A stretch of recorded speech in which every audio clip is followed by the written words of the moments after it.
Good morning, good morning, good morning, good morning, one and all. I am Sue Webley. Welcome to another episode of Inspired by Kara. I'm so glad that you have joined us this morning, wherever you are. I know it's 7 o'clock on the Pacific time, PT time. It's 9 o'clock here in Chicago, and it's 10 o'clock on Eastern. I can't remember what time it is on Mountain Time, but every time zone you are in, I am so glad that you have decided to click on to join in this morning. We have a wonderful, amazing guest that I'm so excited to bring forward to you a little later on. If you're just joining us for the very first time, if you've never watched an episode of Inspire, I want to tell you who I am and what Inspire is all about. So I'm Sue A. Webley. I'm the founder of Kara Solutions LLC, which provides administrative business and consulting services to small business owners, social entrepreneurs, and faith-based and community-based organizations.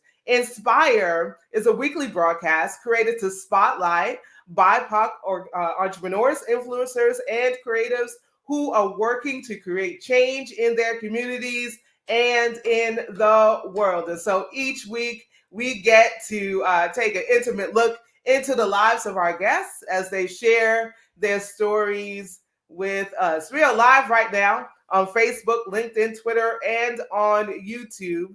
And so I want to invite you, again, if you are just joining us, I want to invite you to connect, follow, like, and subscribe. Connect, follow, like, and subscribe. Right now, we are at Kara Solutions LLC on Facebook, Instagram, LinkedIn, and on YouTube. At Kara Solutions on Twitter. I try to get that LLC in there, y'all. Twitter was hating on me. So Kara Solutions on Twitter. And as always, you can head over to our website at www.kara-solutions.com. Don't forget that hyphen in the middle. That hyphen in the middle, that little dash is really important. Please connect, follow, like, and subscribe. We want you to keep you up to date, keep you abreast of everything that's happening with Kara Solutions and with Inspire.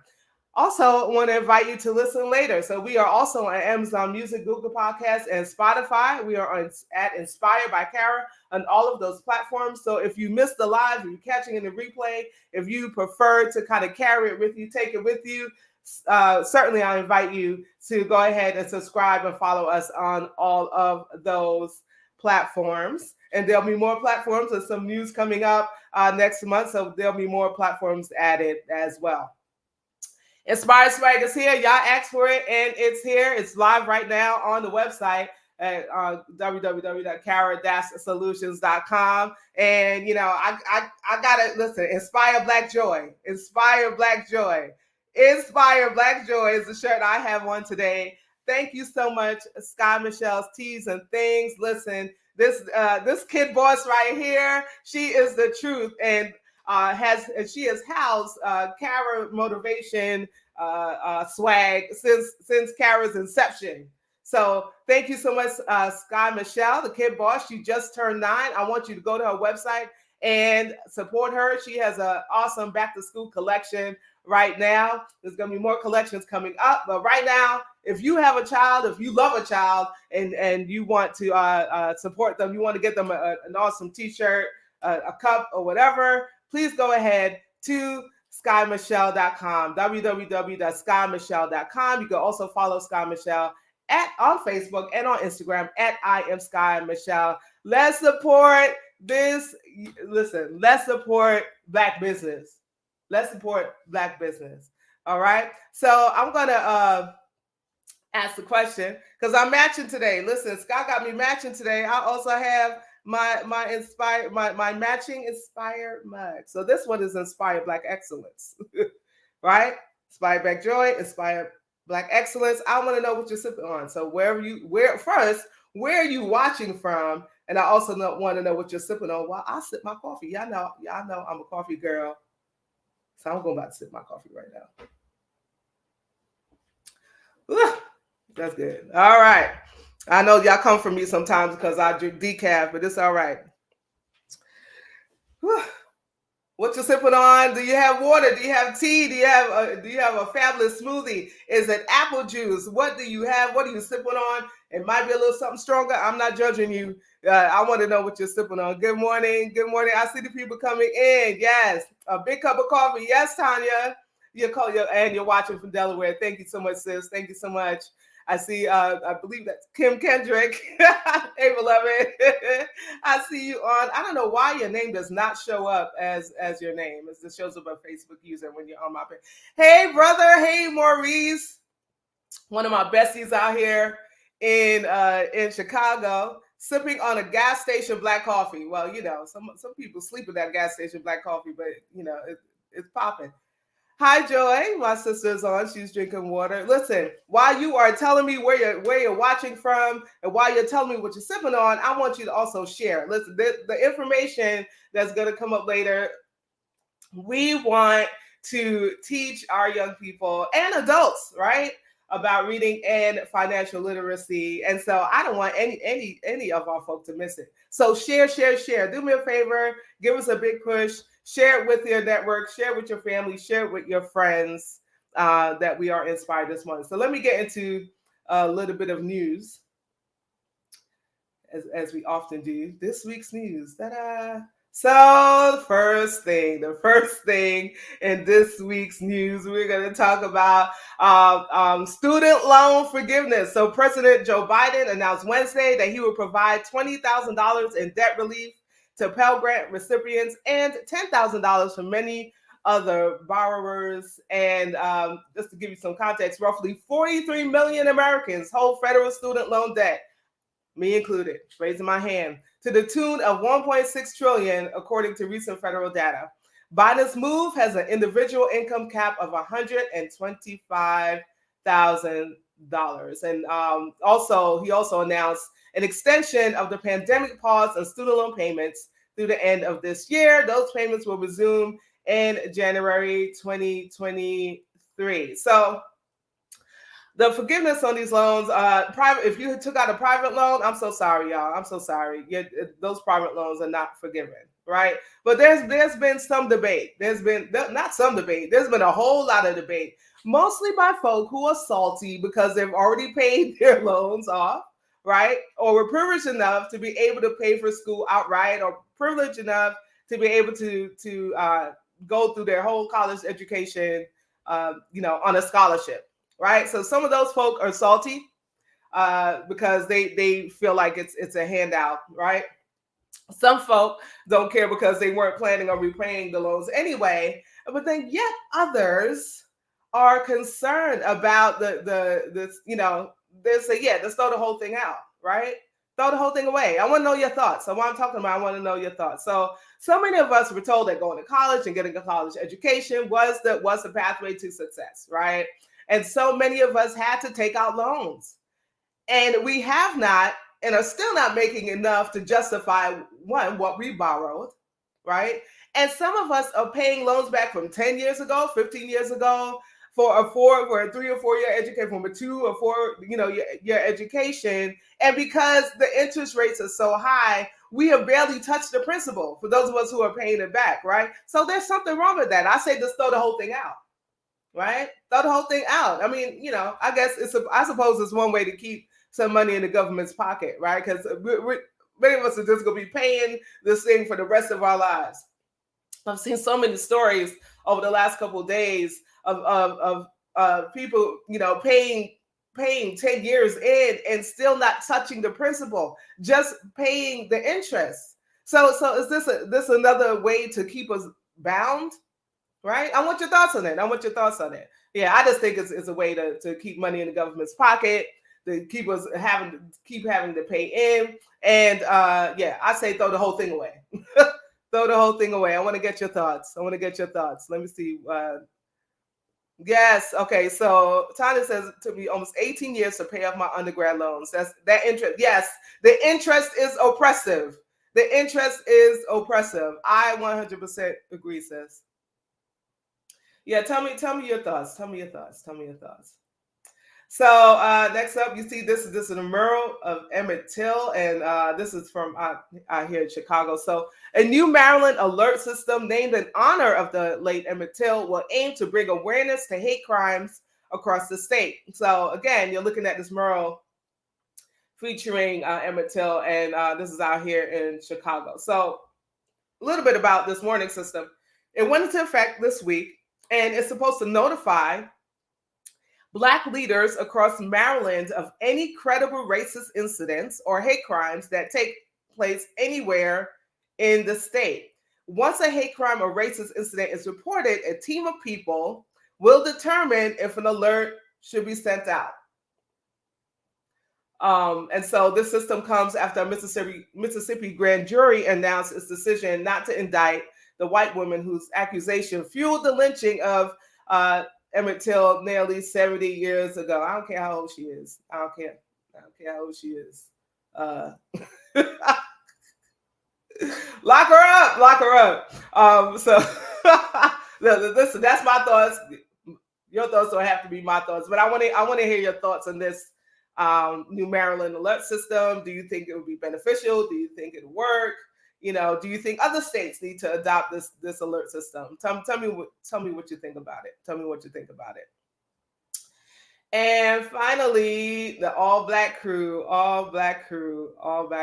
honor of the 100th anniversary of Bessie Coleman, who was the first Black woman to earn a pilot's license. American Airlines operated a flight out of Dallas with an all black, all female crew. All black, all female crew. So from the pilots to the flight attendants to the cargo team and aviation maintenance technicians, the women operated and took charge of every aspect of the flight from Dallas to Phoenix. That happened earlier this week. All I got to say is about damn time. You know, stuff like this.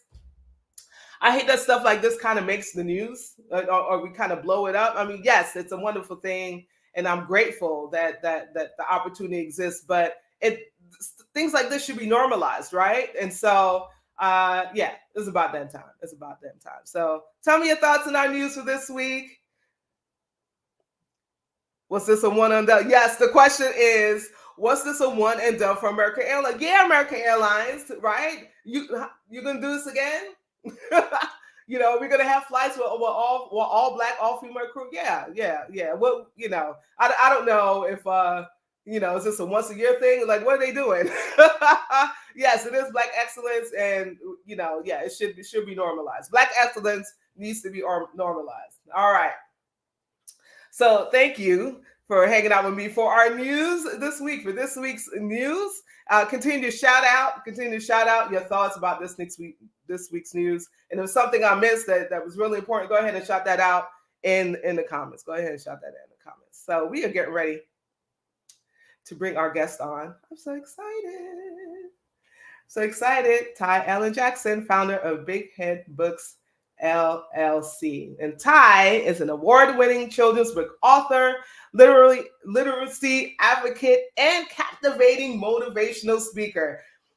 In 2011, he founded Big Head Books LLC, a literacy organization that aims to introduce children to the joys of reading. Ty travels around the country, inspiring children and educating adults about the impacts of illiteracy. A 3-time TEDx presenter, Ty believes that literacy is the foundation for a successful life and promotes it with humor and enthusiasm. Ty's books have been featured on CNN, NBC Nightly News, The Steve Harvey Show, PBS, Disney Plus, and countless other media outlets. In 2012, Ty's books were gifted to former First Lady Michelle Obama by his hometown mayor. He is a co-founder of the Reader Else movement and the Danny Dollar Academy, and it gives me great pleasure to bring on our guest for today. Yeah. Hey, 1, 2, 3, 4, 5, 6, 7, 8, 9, 10, 11, 12, 13, 14, 15.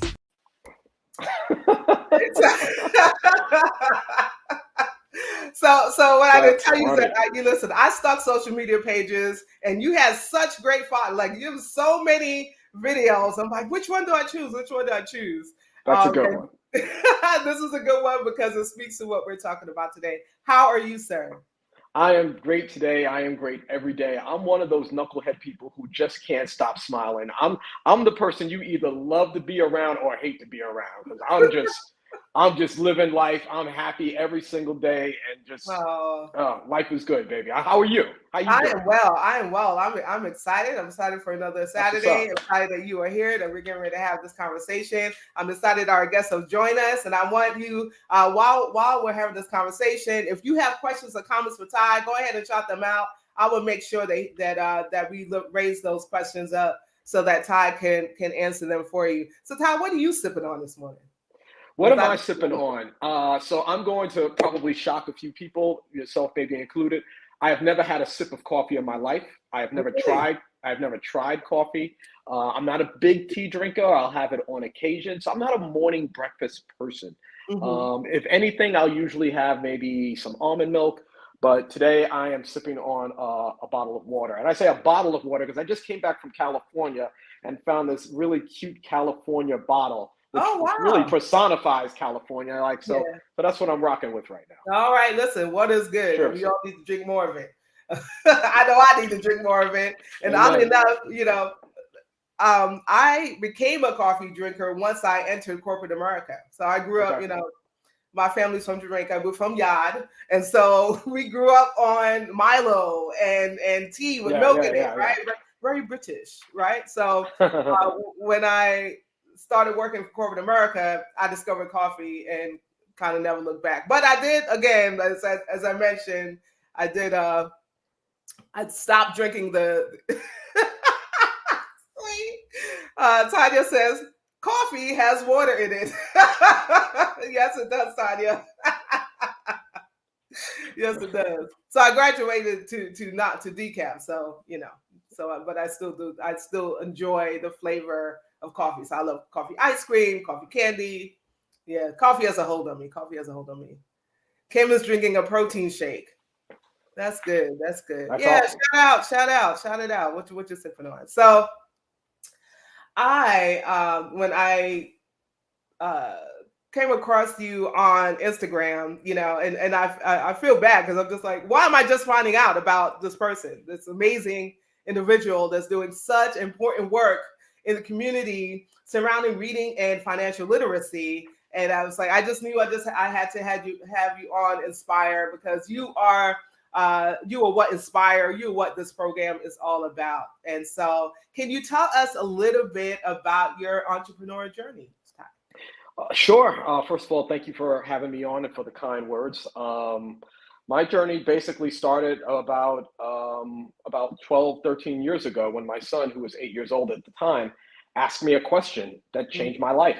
And he simply said, "Hey, Dad, can we open up a lemonade stand?" So we went to the corner of where I live here in Western Massachusetts, and we got a cardboard box and pitcher of lemonade and the little umbrellas to put in the little cups. And he made $50 in 3 hours selling lemonade and said, "Dad, what am I going to do with all this money?" And honestly, I didn't have an answer. So I went to my local bookstore to try to find a book to teach my son about what to do with his $50. And I couldn't find a book. So I got the idea to write one. It took me a year to write it, a year to publish it because no one would publish it for me. But Mm, 2 years after my son said, "Hey, Dad, can we open up a lemonade stand?" my book, Danny Dollar, was born. yes. And it was a really proud moment in my life because it made me realize that I can do anything that I put my heart and soul into. And up to this point, I've sold about 140,000 copies of this book. It's been turned into a financial literacy program titled Danny Dollar Academy, which is Yes. now being run by the Federal Reserve of Cleveland. Like the Federal Reserve is running a program named off of this book and the principles Wow. of this book. It's been turned into a serial story in a number of newspapers across the country. It's been turned into a play, and I couldn't be more proud of the work that it's doing.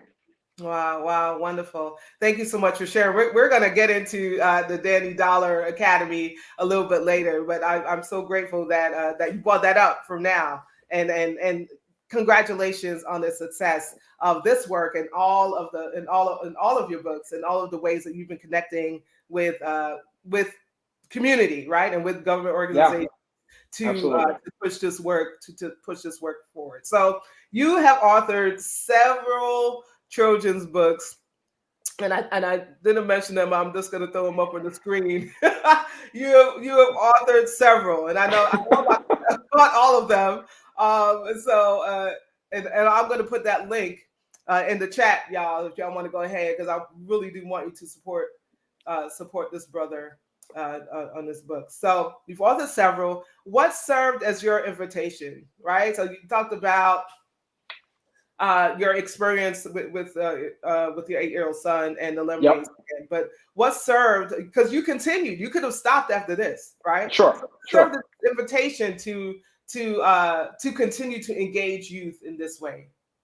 Yeah, when I was raised by a single mom. My mom was 15 years old when she had me, and despite being really young, she had a tremendous appetite for reading. Reading books were everywhere in my house, and so we gravitate to the things that are nearby us. And so I was always a ferocious reader. But the one thing that I loved the most were comic books, and comic books were and still to this day a huge picture. I mean, you can see a little Spider-Man, Iron Man poster above me, and Spider-Man is throughout my entire office. But dealing with the Iron Mans and the Spider-Mans and the Batmans and the Wonder Womans, I didn't notice as a kid, really. I was too naive to say there are no superheroes that look like me. There are no black superheroes. It wasn't until I came across, and I'm going to date myself a lot, with Schoolhouse Rock. Yeah. Schoolhouse Rock, one of the Conjunction Junction and all those things. One of them was a segment called Verb, and Verb was a black superhero who taught kids exactly what a verb was. And it was the first time that I had made the connection of like, what? This is the first time I'm ever seeing a superhero that looks like me. Yeah. And so like that really stayed with me until, I started reading books that mimic me, from Native Son by Richard Wright and Invisible Man by Ralph Ellison and the autobiography of Malcolm X. By the way, books way too over my head. I'm reading those books at 8, 9, 10 years old, but that's what I was reading because, that's what was also around me.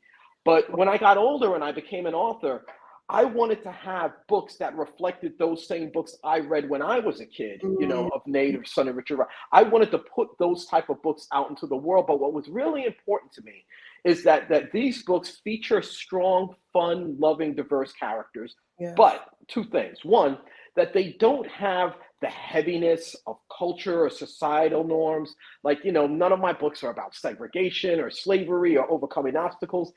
Those books are important, but those aren't really the books that got me started on my path to reading. Comic books did that. Comic books are fun and inspiring and energetic. Yeah. That was my gateway into the world of reading. So I wanted to create books that, one, mimic that, but I also wanted them to be really strong, fun, black, diverse characters. And I don't mean diverse in race. I mean diverse in personality, in culture, in depth.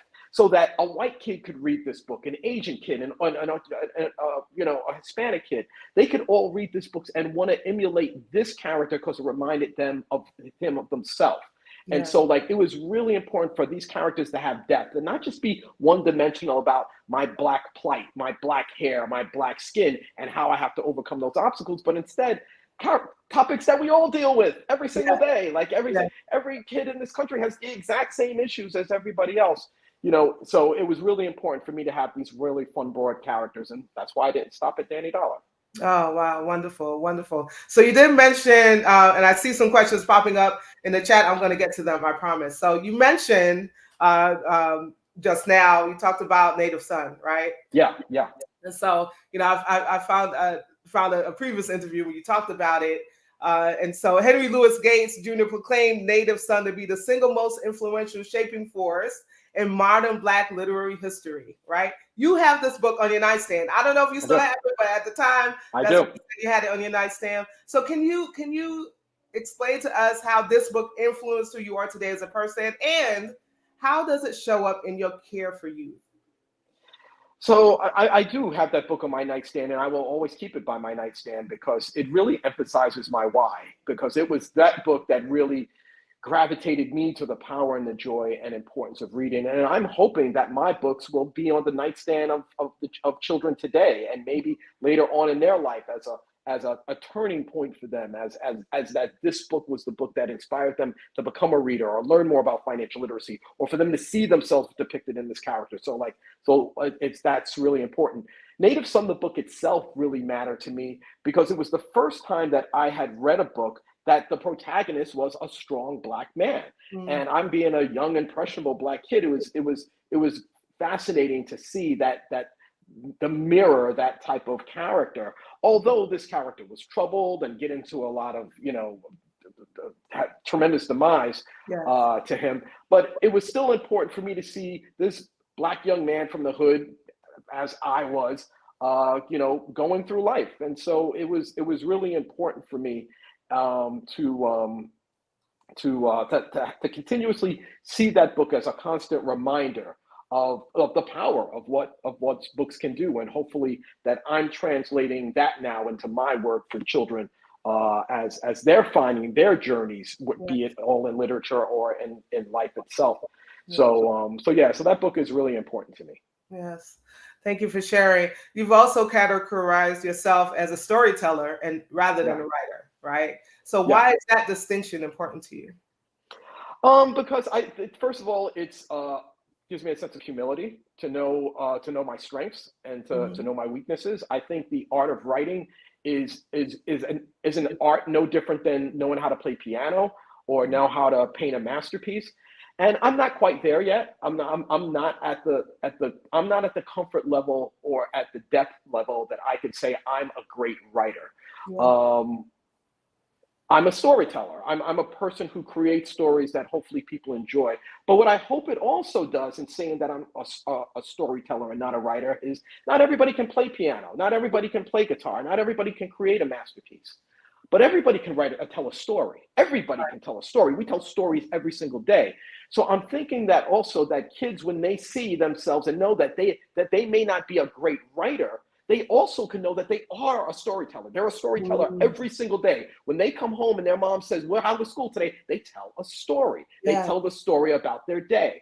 And so if I had to pick up a guitar right now, I'd be terrible. I'd be awful. But if you ask me to talk about a song or sing a song, I can do that. That I can do. So I take the power of what it is that I can do, not the power of what I can't do.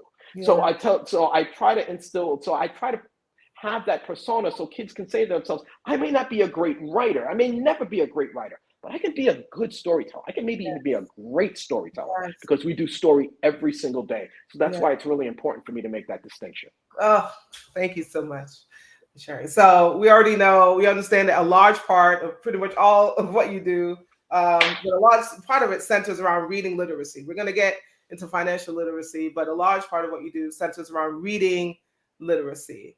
Could you outline a little bit for our listeners the ways illiteracy impacts our society and more specifically Black communities, and how you address these issues through your work? So I believe in my heart that illiteracy is the biggest problem facing our country and probably even our world today, especially that it's not being highlighted and showcased to the degree in which it should. Because we are very often reactive to the issues that whether it's drugs, whether it's crime, we are proactively dealing with those things. Reading and literacy is the one primary proactive thing we can do to suppress all of those things. Because statistics prove, even our government has said, that reading failure is the big reason why we have so much crime and so much despair and so much poverty. It's proactively, it is the one thing, if we were to distill more power of reading into our children, it would suppress all of the things that ail our country. And this is not my opinion. This is a fact. 2 out of 3 kids who cannot read by the 3rd grade will end up incarcerated or on welfare. Wow. I want to repeat that. 2 out of 3 kids who can't read before the 4th grade will go to jail. Wow. Period. And that is not my opinion. That is a fact. So imagine if we were able to rise that, if we can empower our children from an early age to become readers, because what does reading do? It exercises our mind, it exercises our soul, it expands our world from what it is that we can see, and it is the greatest form of education on the planet. Within the pages of a book, I can not only learn about anything, I can also have a one-on-one conversation with the greatest minds who have ever lived. If I want to have a one-on-one conversation with Malcolm X, I can do it right now. Yeah. If I want to have a one-on-one conversation with Steve Jobs, I can do it right now. And he can tell me, or she can tell me exactly what it is that they did in their life to become a fixture in history. And I can apply those same principles to myself. There is no other platform on the planet that can do that. Not movies, not television, not music. Nothing can inspire us to become greater versions of ourselves than books. Yeah. And so it is that reason why I promote with energy and enthusiasm and joy and wonder the power of reading, because I want kids to associate books with their favorite forms of entertainment. I want them to play video games. I want them to listen to music. I want them to watch TV and YouTube and go on social media. But I also want them to have 10, 15 minutes of time to be able to read, because I can't put into words how much it truly matters to have our children be literate. Yes, yes. So what tips would you have for making reading easier for kids? So, it's funny how I very often have a parent tells me my kid hates reading. And I don't know how to get them to read. I ask them 2 questions. Are you a reader? And very often they'll say they're not. And James Baldwin once said, and I have to paraphrase, is that children do a horrible job of listening to their parents, but they never fail to emulate them. Right. And so your child is going to mimic everything it is that you do. I repeat, when I got started reading, I read because my mother had books all around the house. That is how I became a reader and eventually a writer or a storyteller. Yes. Your children are going to emulate you. So if you're going to be on social media all day and try to push a book to your kid, that is hypocrisy.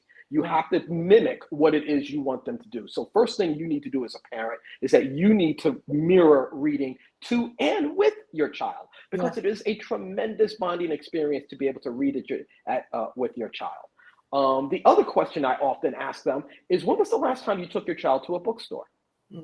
And very often, like 9 out of 10 times, they've never taken their child to a bookstore. Wow. Say it out loud. Your child hates reading, but you've never taken them to the primary place where they can get a book. Duh. So I said, get $20, go to your bookstore, give the $20 to your child, and let them go. Don't hover over them. Watch them, of course, but let them pick their book. Let them find their book that speaks to them. It doesn't matter what it is. It could be about ballerinas. It could be about trucks. It could be about pop music. Let them be what it doesn't matter what it is that they're reading. Let them get their book and have ownership of that book. This is my book, which is why I don't advocate going to the library to do that. If you have no choice because you don't have the resources to be able, understandable. But there's something about ownership and having a child pick out their book and taking it home and sitting in the car, reading it on the way home and going in there. There's something really unique and special about that. Yeah. So those are 2 of the things I suggest. 1, they have to mirror reading in front of their child. And 2, take your child to the bookstore and let them pick their book that speaks to them. Not your book that you want them to read, the book that they want to read. Right. Ooh, such powerful tips. Thank you so much. Yes, I was seeing some great comments in the chat section. Tanya says, the greatness that reading conjures up in children is amazing. I think parents must also support and engage. Joy says, so few parents have to teach by example. And so Tanya is Scott Michelle's mama. So Scott Michelle teaching things. Shout her out for my shirt again. Tanya is Scott Michelle's mom. She says, my daughter doesn't necessarily like the process of sitting still and reading. However, she loves the time following where she gets to retell the story and be interactive. Go ahead. I have another little tip. Almost every child, boy, girl, loves superheroes. Every single one. So again, comic books were my gateway. The next Spider-Man, Batman, Wonder Woman is coming out in the next year or so. Months before it does, a month before it comes out, and you take your child, go to the bookstore and go get a comic book. And just, align reading Spider-Man with the next Spider-Man movie. Yeah. And, that we very often dismiss comic books and magazines as reading. It's reading. Yeah. So it doesn't matter. Let the child figure out the thing they're interested in. And whatever their favorite movie was, Shrek was first a book. Diary of a Wimpy Kid was first a book. Yeah. These movies that kids watch on a regular basis were very first books. Yeah. Cloudy with a Chance of Meatballs, Where the Wild Things Are, every Dr. Seuss book, movie. So make the alignment. Most kids love movies. If you align the book with the movie, it gives a parallel. The Wizard of Oz was first the book, Yes, you yes. know, and the Wizard of Oz comes out every year. And there isn't a kid that doesn't love the Wizard of Oz. Get the book and read it a month before it comes out, Yes. and then say, what's the difference? Like, how is the book and the movie different? And what's better? Because the one thing that all of us readers know is that when you watch a movie and read the book is always better. The book is always better. Yes, yes, yes. Before we go to our break, tell us really quickly, Ty, how does reading and financial literacy walk hand in hand? My gosh. We had a conversation off air about how money is just not introduced to the home, especially in Black culture. I mean, it's almost taboo to talk about money at the table, and it's probably one of the many conversations we need to have at the table. And so it's paramount that we as a culture and as a community introduce the power of money, especially if you haven't come from money, Right. which I did not. I grew up on welfare and kind of had to figure it out myself. You can almost mirror it with sex education. How would you like your child to learn about the world of sex? Would you like for them to learn about it once they get out into the world, or would you like to introduce it to them so that they're better prepared to deal with it when they come across it? Money's the same way. Yeah. Like it's something that we need to proactively instill into our children, because one thing is for sure, chances are your child is not going to need to know who the 17th president of the United States was at 40 years old. But they're going to need to know how to balance a checkbook. Yes. They're going to need to know how to get a mortgage. They're going to need to know what's the difference between debt and interest. And they're going to need to know that.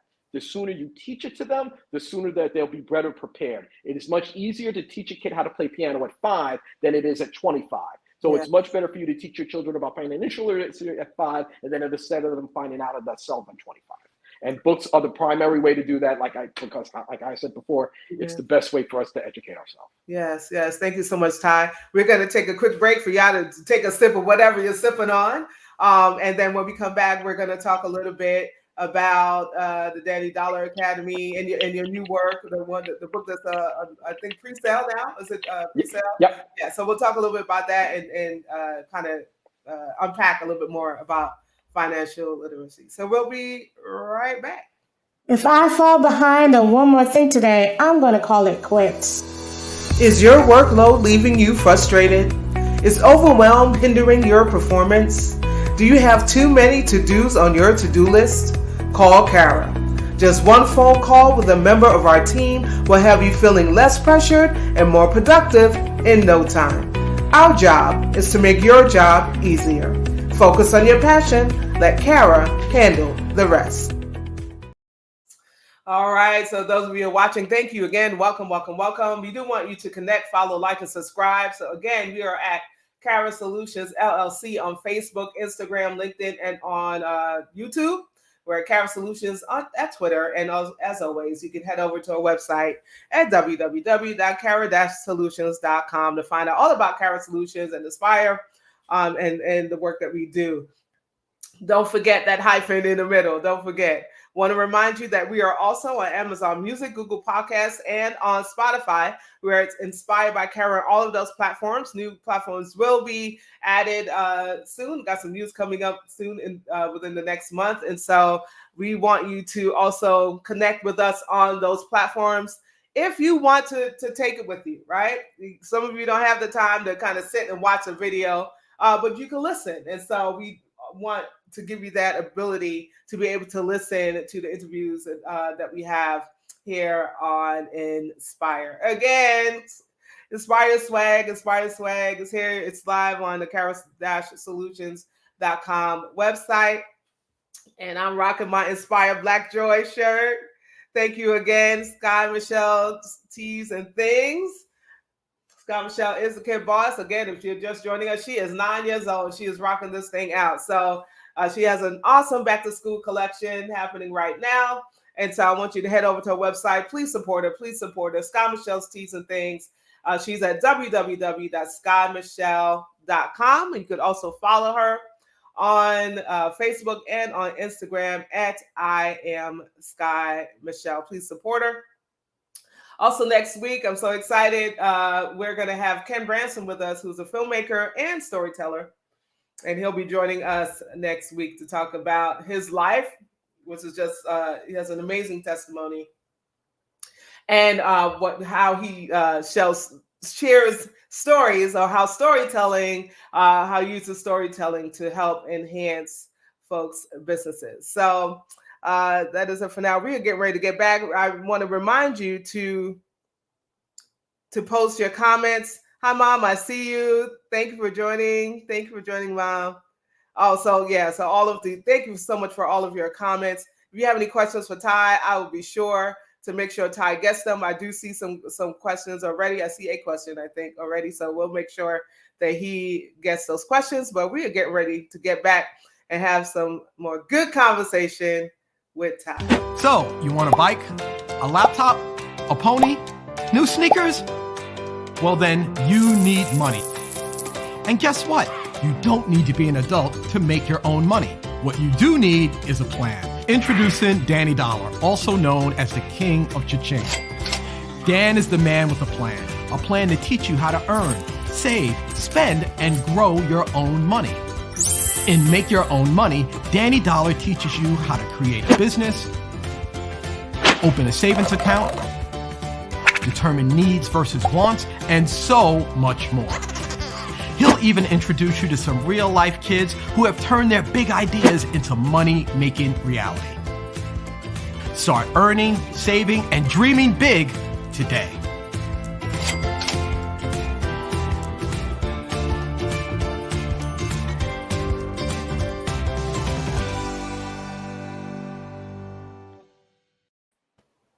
Welcome back, Ty. You don't play around. You do your homework. You are not to be played with, man. That's very, very impressive. Thank you very much. Thank you very much. Yes, and I also, I want to give you the honor that's due to you, right? So, and we also want to support you. So we're gonna do what we can to support you. I'm gonna drop that link again for Ty's books inside of the chat in a minute. So this trailer was about your most recent offering, Make Your Own Money, how kids can earn it, save it, spend it, and dream big. And so it teaches youth about finances, about entrepreneurship, economics, and more. And so without giving everything away, because we want y'all to purchase this book, okay? What are one or two of the tools that you provide readers in this book, Ty? Well, first of all, it's not on pre-sale anymore. That video came out just before it debuted back almost a year ago, actually. I think it debuted in September of last year. So it's available. It's doing exceptionally well. And so, get it. Yes, you can go and get it at any bookstore or on my website or Amazon. I think what's special about this book is that it's a step-by-step guide to teach kids how to make their own money. Because I think it's easy for kids to say, you can do anything, you can make your own money, or you can do, but how? And so this actually gives kids step by step what it is that you need to do. How do you conceive your idea? How do you turn your idea into an actual business? How do you get the resource? How do you get money to start a business? Once you make the money, what is it that you do with it? How do you invest it back into your business? How do you invest into yourself? How do you open up a bank account? How do you open up an investment account? Yeah. This book actually tells you how to do all those things. And it also provides, in the back of the book, it provides a graph for a business plan. So kids can make their own business plan. They can also have an expense and profit sheet in the back of the book. So not only does it give you step-by-step guides, it also provides you with tools and charts for you to be able to monitor your own success. So I think it's a really powerful book, not to mention it's just really fun. There's a lot of humor and joy into the books, because I think that's important. If we're going to get our kids to read, we better make them laugh and have a good time as they're reading along. So I'm really, really proud of this work. Wonderful. And I gather it also makes this process a little bit more comfortable for parents who are helping their youth navigate this, because if it's challenging for a parent or a caretaker, if they're challenged in their own finances and and economics and everything else, it's going to be a little bit challenging to kind of help guide their child, right, Sure. into the world of entrepreneurship. And so the book also I'm sure it helps the parent become more comfortable. Yeah, I mean, let's keep it really real. There are a lot of parents that don't know what a stock is. There's a lot of Right. parents that wouldn't know how to start their own business if they really wanted to. And so, and there's nothing wrong with that. We've all been accustomed to living a life that's predicated upon getting a job and Mhm. and not necessarily cultivating an idea that we have inside of us to become a business. And Right. so, so being naive about being an entrepreneur is not just for kids; it's for anyone and any who has an idea and who hasn't had an idea. Like Right. what who among us hasn't said, "I wish somebody would make a blank." And when Mm. somebody says that, that person's you. Because I said that to myself when it's like somebody needs to make a book and teach kids about money. And I said, I need to be the change I want to see in the world, not seek the change. Wow. So it's so important for us to be able to see within ourselves our potential, and then to be able to have tools to help us do that. And I think this book is a tremendous tool to help adults and children alike learn more about finance and entrepreneurship. Yes, yes, yes, yes. So your first book, and you mentioned earlier, your first book, correct me if I'm wrong, was Danny Dollar Millionaire Extraordinaire. That was the Yes. first one, right? That's the Um, first one, and this is yeah. a spin-off, but same characters, a different illustrator, which is why the character may look a little different, but it's still the same Danny. Okay, okay. And so let's talk about the Danny Dollar Academy, which you also mentioned earlier on. So and Danny Dollar Academy is centers on the content, right, of the Danny Dollar Millionaire Extraordinaire, the Lemonade Escapade, You and got that's it. the financial literacy. So could you tell us more about the academy? When I first got started, it's amazing how the universe or God works. When I first conceived Danny Dollar, I said to myself, this would be a great book. The principles of this book would be a great foundation to teach kids in schools about finance and entrepreneurship. Mhm. About 3 years after Danny Dollar came out, it got into the hands of an economic professor from Northern Kentucky University who had been looking for a way to empower the children in his community about finance and entrepreneurship. He Mhm. read the book and called me and said, I love this book and I would love to turn the principles of this book into a curriculum. And I'd like to name it Danny Dollar Academy. And we Mhm. started out, it's about a 4 to 6 week long program teaching kids everything from entrepreneurship to marketing to banking, investing. And we started out with 50 students. This was about 6, 7 years ago. More than 10,000 students or 12,000 students have gone through Danny Dollar Academy. About Mhm. 3 years ago, the Federal Reserve got a hold of the program and took the program over and Mhm. started implementing it in schools in the Ohio, Kentucky area. And we just a few years ago implemented Danny Dollar Academy at the LeBron James School in Akron, Ohio. And so it's really starting to take off. Yeah, like I said, it's about a 4 to 6 week long program. We've implemented it in dozens of schools across the country. What's really powerful about the program is that the end game for the program is that the school will open up its own business. They will Mhm. decide what their own business is. And for example, one of them was painted rocks, which I think I have one right here.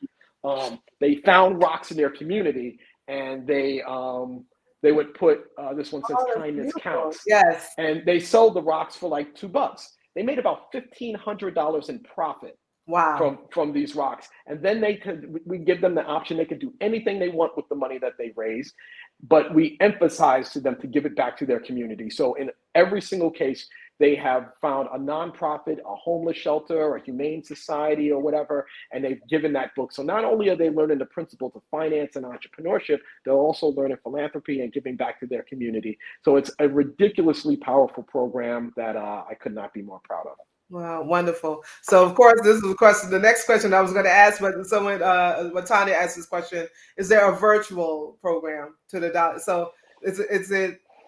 Do you have a virtual offering for the Danny Dollar Academy? During COVID, we did implement the program virtually. As you can imagine, it doesn't have the same volume that it does when it's done in person.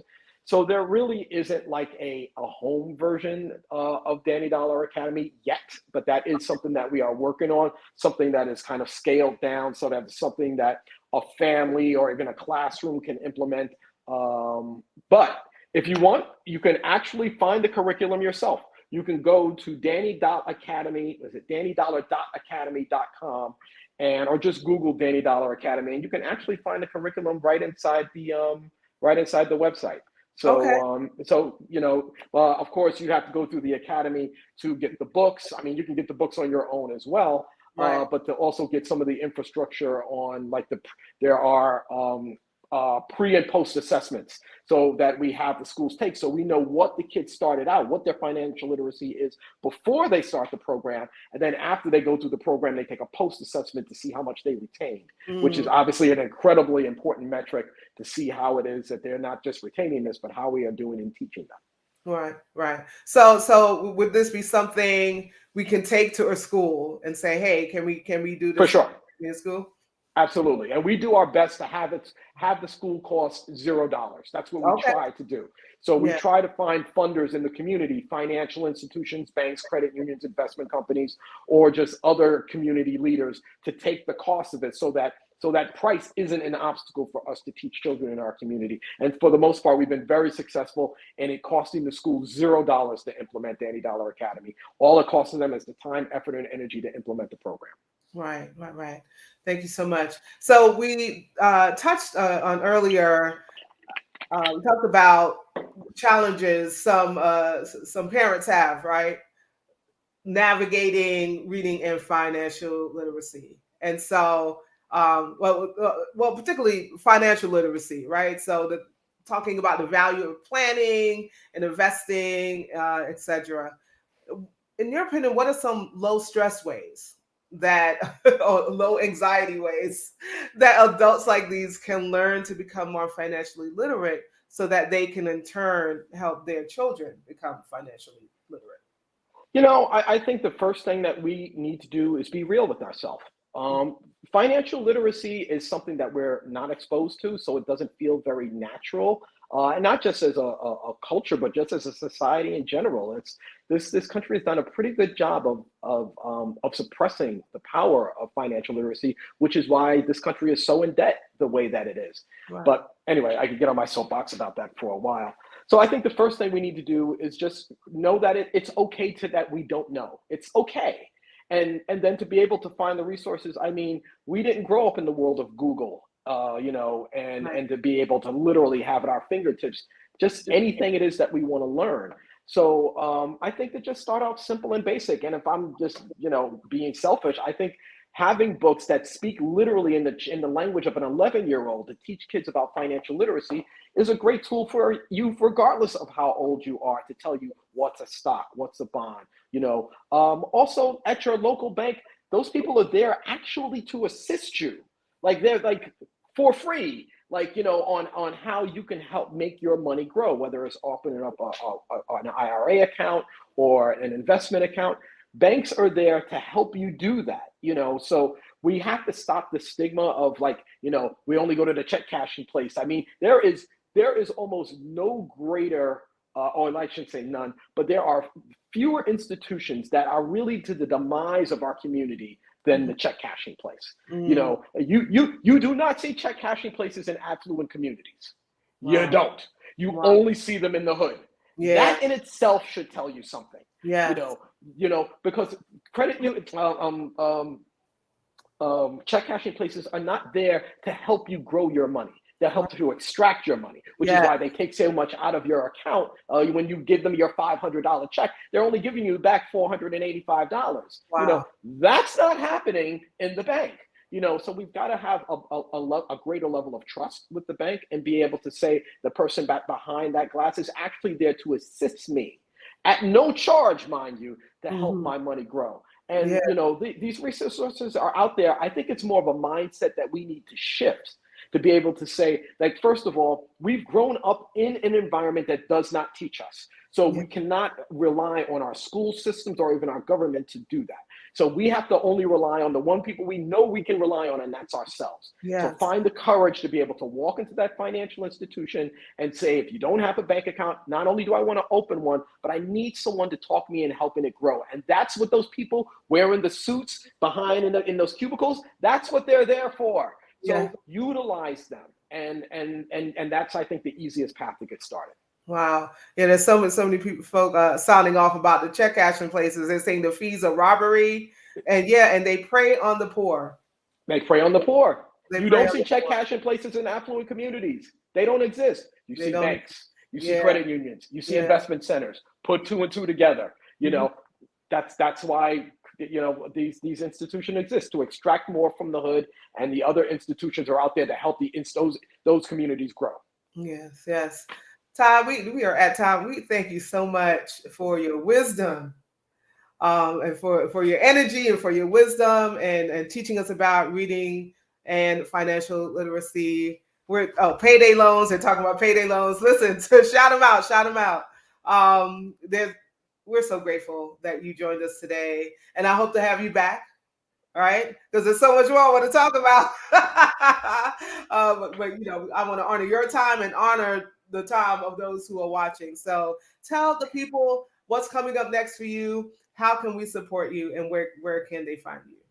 Well, one of the things that I'm doing is that I am starting an entrepreneur fair, the same exact thing as a science fair, except it's about entrepreneurship. So kids will be, instead of talking about light bulbs and volcanoes, they'll be talking about their ideas for businesses. Wow. So you can look for that. It's really powerful. It's insane how great it is. So that's one of the things you can look out for. That's my big project that I'm working on, to have the entrepreneurial fair be, as the Danny Dollar entrepreneurial fair, be as synonymous as the science fair in schools. But I'm also working with Lynn Sutherland, who is the director of Mulan 2. The next project that she's working on is adapting this into a series or a movie. So very soon, in a couple of years, you're going to be able to see Danny Dollar on a big or a small screen. So we're working on that right now. But I'm always just visiting schools and doing my part to empower our children about the power and the importance of reading. You can learn more on my website, which is tyallanjackson.com, or just shout me out on Instagram.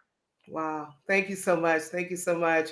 We Thank you for having me. The divine's choices, blessings on all of your endeavors. We're so grateful for you and the work that you do in the public square, and how you help adults and children become successful through reading and financial literacy. We hope to have you back again, Ty. Thank you again. Anytime. Thank you so much. God bless you. Cheers. All right. So yes, oh gosh, that was such a wonderful time that we had with Ty. Want to invite you again to connect, follow, like, and subscribe. I know I sound like a broken record, but I want to make sure that you guys do it. So please connect, follow, like, and subscribe. Listen, we don't want you to miss anything that's happening with Cara Solutions or with Inspire. So we do invite you to connect with us on all of the platforms.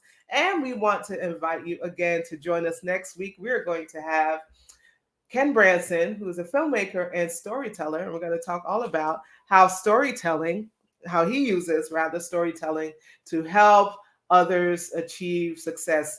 Ken has a powerful story, and we don't want you to miss it. We don't want you to miss it at all. Again, thank you for joining me. I see you guys are still shouting out. Thank you so much for joining me. Listen, you could have cooked on anywhere else this morning, but you decided to hang out with your girl Sue on Inspire. And until we meet next week Saturday, I want you to stay uplifted. I want you to stay motivated. And most of all, I want you to stay inspired. We'll see you next week.